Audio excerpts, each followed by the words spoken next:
graph chart.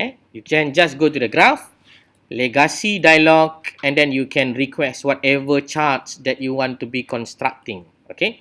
Example, I'm going to request for the bar chart here, and then I have the opportunity to make it as a clustered, as the stack, or I can just request for the simple bar chart, and then I can make it summarized by the separated variables, or I can make it as the groups cases. So in this case, for example, I'm going to make it as the summaries of separate variables, and then I'm going to define those variables. Example, I'm going to took the y total inside the bar.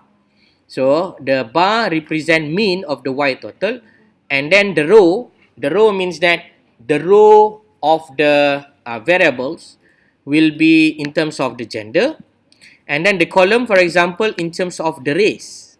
So this is the example only, and then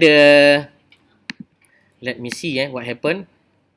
The race will be on the column, and then I'm going to produce another one, will be the CGPA inside the bar. So we got two bars representing the mean of y total and CGPA, together with the paneling by columns and rows by races and gender. Okay, this is the example only lah, how complicated the graph will be if you want to run it. Ni example dia.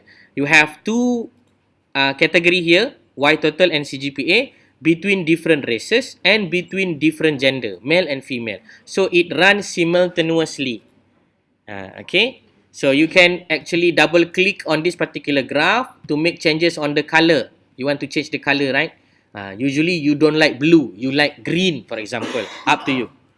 You like the red color, for example. Up to you. Or you like the strong blue, you know, blue yang lebih pekat sikit kan. Blue muda ni parti lain kan. You nak tukar parti lain, boleh, tak ada masalah. Up to you. Example only. Jangan terasa siapa tengok video ni.